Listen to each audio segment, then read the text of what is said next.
नमस्कार दोस्तों, मैं रजनीकांत सोनी आरके सोनी क्लासेस पर आपका हार्दिक स्वागत करता हूं। पुराने लेक्चर में आर्टिकल 41 से लेके हमने 45 तक का डिस्कशन किया था और 45 तक के बारे में हमने समझा था। हमारा टॉपिक नीति निर्देशक तत्व चल रहा है और नीति निर्देशक तत्व क्या होते हैं मैं आपको बता चुका हूं कि कल्याणकारी कार्य ही क्या होते हैं, नीति निर्देशक तत्व होते हैं। किस देश के संविधान से लिए गए? आयरलैंड के संविधान से लिए गए। कौन से भाग में है? भाग 4 में है। कहां से कहां तक है? तो 36 से लेके 51 तक इनका वर्णन है। ये हमारा तीसरा वीडियो नीति निर्देशक तत्वों से रिलेटेड और आखिरी वीडियो। यहां हम 46 से लेके 51 तक का वर्णन करेंगे और ये टॉपिक आपका कंप्लीट हो जाएगा। तो अभी तक जिन विद्यार्थियों ने इस चैनल को सब्सक्राइब नहीं किया है वो जरूर सब्सक्राइब करें, लाइक करें, शेयर करें, जिससे सभी लोगों तक यह वीडियो पहुंच सके और उनकी पढ़ाई अच्छे से चल सके। तो कंटिन्यू करते हैं इस वीडियो को। सबसे पहले अनुच्छेद 46 क्या है देखते हैं। इसमें SC, ST और अन्य दुर्बल वर्गों के शैक्षिक और आर्थिक हितों की अभिवृद्धि।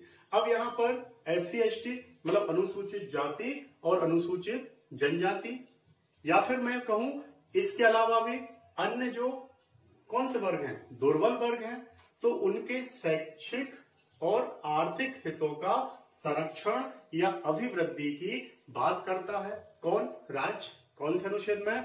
46 अनुच्छेद में। मतलब उनको शैक्षिक सुविधाएं भी उपलब्ध करवाएंगी और आर्थिक सुविधाएं भी उपलब्ध करवाई जाएंगी, जिससे वह जीवन स्तर को क्या कर सके, अच्छा कर सके, अपना विकास कर सके। क्लियर? अगला अनुच्छेद है 47, बहुत सरल। पोषण आहार स्तर और जीवन स्तर को ऊंचा करने तथा लोक स्वास्थ्य का सुधार करने का राज्य का कर्तव्य। सबसे पहले तो राज्य का यह कर्तव्य होगा कि वह पोषण युक्त खाना उपलब्ध कराए। इसीलिए आपने देखा होगा कि गर्भवती महिलाओं के लिए, छोटे छोटे बच्चों के लिए सरकार क्या करती है, खाना उपलब्ध करवाती है, जिससे उनका जो पोषण का स्तर है वो क्या हो, बहुत अच्छा बना रहे। इसके अलावा सरकार स्वास्थ्य संबंधी सुविधाएं भी उपलब्ध करवाती है। आपने देखा होगा सरकारी हॉस्पिटल भी खुले रहते हैं, सरकार उनमें ट्रीटमेंट भी करवाती है। उसके अलावा बहुत सी योजनाएं भी चलती हैं लोक स्वास्थ्य रिलेटेड।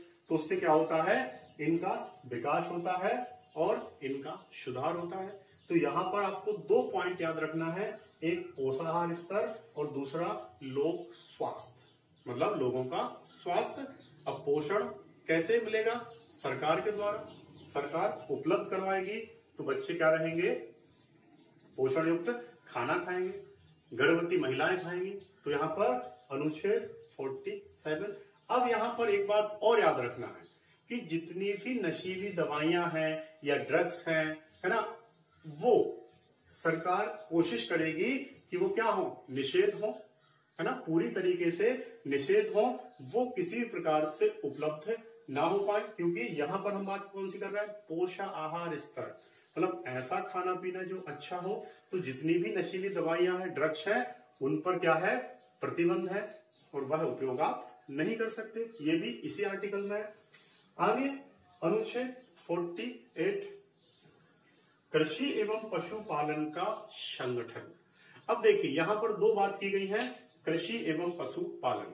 तो सरकार का कहना यह है कि आप कृषि भी करिए और साथ साथ आपको पशुपालन को भी बढ़ावा देना है, जिससे दूध उपलब्ध हो सके और कृषि के साथ साथ पशुपालन के माध्यम से भी आपके पास क्या हो, आय उपलब्ध हो, आपके पास पैसे उपलब्ध हो, जिससे आपका जीवन स्तर क्या हो सके, अच्छा हो सके या सुधार हो सके आपके जीवन स्तर में।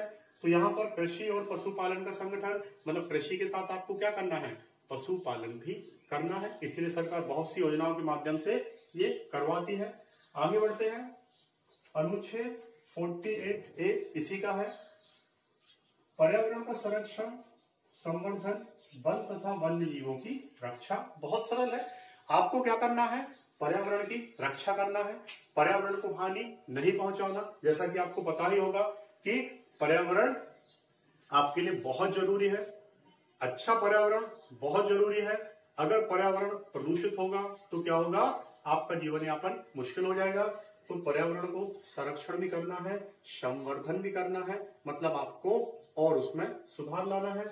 वन तथा वन्य जीवों की रक्षा, मतलब जो भी हमारे वन हैं, जो भी हमारे जंगल हैं, उनकी हमें रक्षा करना है और उसमें रहने वाले वन्य जीवों की रक्षा करना है। ये सब कौन करवाएगा, राज्य करवाएगी। क्लियर।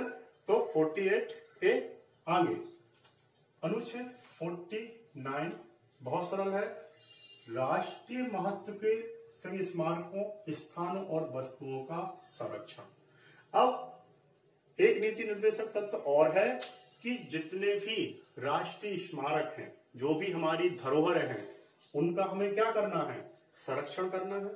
वस्तुओं का, स्थानों का, है ना, बहुत से हमारे स्मारक हैं, बहुत से स्थान हैं जो राष्ट्रीय महत्व के हैं, उनका हमें क्या करना है, संरक्षण करना है।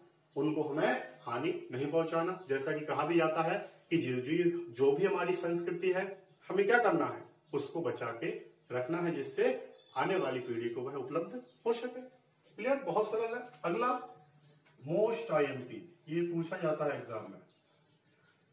कार्यपालिका से न्यायपालिका का पृथक्करण। तो यहां पर अनुच्छेद 50 मतलब कार्यपालिका से न्यायपालिका का पृथक्करण, मतलब कार्यपालिका अपने काम अलग करेगी, न्यायपालिका अपने काम अलग करेगी, दोनों एक दूसरे के कामों में हस्तक्षेप नहीं करेगी। फिर से सुने, कार्यपालिका अपने काम अलग करेगी, न्यायपालिका अपने काम अलग करेगी, दोनों एक दूसरे के कामों में क्या नहीं करेंगे, हस्तक्षेप नहीं करेंगे। कार्यपालिका मतलब कार्य करने वाली, न्यायपालिका मतलब न्याय प्रदान करने वाली। पढ़ेंगे। इसके बाद जो हमारा टॉपिक है वो राष्ट्रपति से रिलेटेड होगा, तो वहां मैं आपको सब बताऊंगा कि कार्यपालिका क्या होती है, न्यायपालिका क्या होती है। यहां सिर्फ आप ये समझें, कार्यपालिका से न्यायपालिका का पृथक्करण। अब इतने सब नियम बन गए, अब हमें किसकी जरूरत है, शांति की। तो अनुच्छेद 51 अंतरराष्ट्रीय शांति और सुरक्षा की अभिवृद्धि। अब अनुच्छेद 51 कहता है कि भारत ऐसे नियम बनाएगा जिससे क्या होगा, अंतरराष्ट्रीय शांति स्थापित हो, या फिर भारत के ऐसे नियम रहेंगे जो शांति को बढ़ावा देंगे और सुरक्षा की अभिवृद्धि करेंगे। मतलब सुरक्षा संबंधी उपाय भी हम करेंगे और अंतरराष्ट्रीय शांति को भी हम बढ़ावा देंगे। तो ये है आपका अनुच्छेद 51 और इस प्रकार से आपका नीति निर्देशक तत्वों का ये टॉपिक कंप्लीट होता है। अनुच्छेद 36 से लेके अनुच्छेद 51 तक हम पढ़ चुके हैं, है ना। बार बार मैंने आपको दोहराया है जिससे आप लोगों को याद हो सके। तो आशा करता हूं कि आपको नीति निर्देशक तत्व समझ में आए होंगे। 1 से 2 बार जब आप इसको पढ़ेंगे तो आपको आराम से ये चीजें याद हो जाएंगी। एग्जाम में क्वेश्चन पूछे जाते हैं, चाहे एमपीपीएससी प्री हो, चाहे मेंस हो और चाहे कोई भी एग्जाम हो। क्लियर। तो यहां हमारे कंप्लीट होते हैं नीति निर्देशक तत्व। इसके बाद जो हम पढ़ेंगे वो हम पढ़ेंगे राष्ट्रपति प्रेसिडेंट। बहुत इंटरेस्टिंग टॉपिक होने वाले हैं आपके, एक एक करके, है ना। विधायिका, कार्यपालिका, न्यायपालिका। अब हम रूटीन से कंटिन्यू स्टार्ट करेंगे और एक एक करके टॉपिक करेंगे। तो जो भी विद्यार्थी नए हैं या जिन्होंने अभी तक सब्सक्राइब नहीं किया है, वो इस चैनल को सब्सक्राइब जरूर करें, लाइक करें, शेयर करें। क्लियर। तो मिलते हैं अगले वीडियो में। जय हिंद, जय भारत और धन्यवाद। सुरक्षित रहें, स्वस्थ रहें।